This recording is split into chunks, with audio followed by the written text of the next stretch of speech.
मेरी उम्मत एक जस्ते वाहिद की तरह है, इसके एक उज़्व को तकलीफ़ पहुँचती है तो पूरा जिस्म बेताब होता है।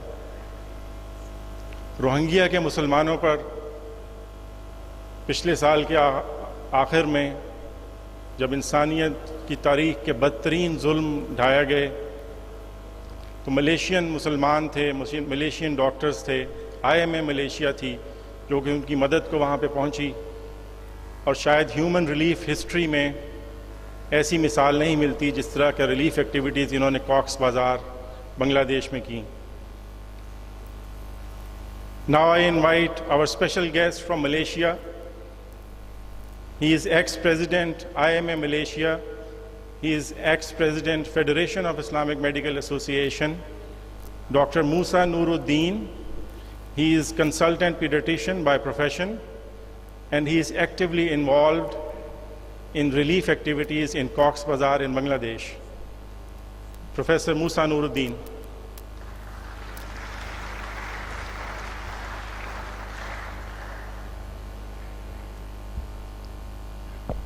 Assalamualaikum warahmatullahi ta'ala wabarakatuh.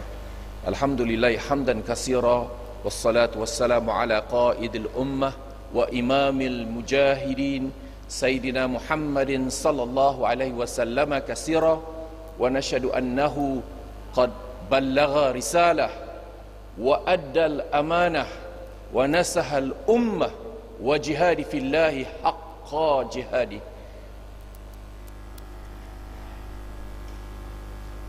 Dr. Abdul Malik, President of PIMA and your Executive Committee, Dr. Hafiz Iyas, Chairman of the Organizing Committee and your Executive Committee, distinguished guests, ladies and gentlemen, I bring salams, love and warm felicitations from our brothers in Malaysia, the Islamic Medical Association of Malaysia. I always have very fond memories when I am in Pakistan because the brothers are just wonderful, very hospitable, and it is very genuine. This ukhuwah is authentic. You can't make it up. I was here in 2002 in this very hall of this very great man, Aiwan-e-Iqbal. Yeah? And I was here with my teacher, Professor Malik Badri. We could only be here because we were invited by our great brother, then the president of PIMA, Professor Hafizur Rahman. But the best memories of being in Pakistan was visiting our teacher. Myself and Professor Malik Badri, who's in his 80s, we made it our responsibility to visit the maqam, the graveyard of our teacher, Al-Marhum Sayyid Abul Ala Maududi. I became what I am today because of his Tarjumna al-Quran, his reflections of the Quran. And Alhamdulillah, in 2002, I also had the opportunity of meeting, if I'm not mistaken, then the second Amir of Jamaat Islami, Al-Marhum Mian Tufail. He was 92 years old then.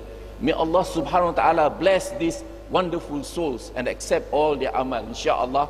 And I hope all these people in the hall who are his students will continue his work and make this country the nation that he inspires, that Aiwan-e-Iqbal, Maududi, Mian Tufail, may Allah be pleased with all of them, expected of you. He set these benchmarks for you. So we always make dua for all of our brothers in Palestine, in Syria, in Yemen, in Rohingya. The worst tragedy I have ever witnessed in my living life. It's a very short life. It's only about 60 years old. Some of our brothers who've been to many parts of the world than I have been, when they were there, they cried because of the monstrous inhumanity that we are witnessing before our eyes. So please make dua for our brothers and sisters all over the world, and a special dua for our Rohingya brothers, inshallah. I will have a small chat this afternoon about them. And meanwhile, this is a reflection that I've made on hashtag Save Rohingya, which our brothers in Al-Hikmat has been a big part of, inshallah. So again, salams and peace and love from all the brothers in Imam and PIMA. Assalamu alaikum wa rahmatullahi wa barakatuh.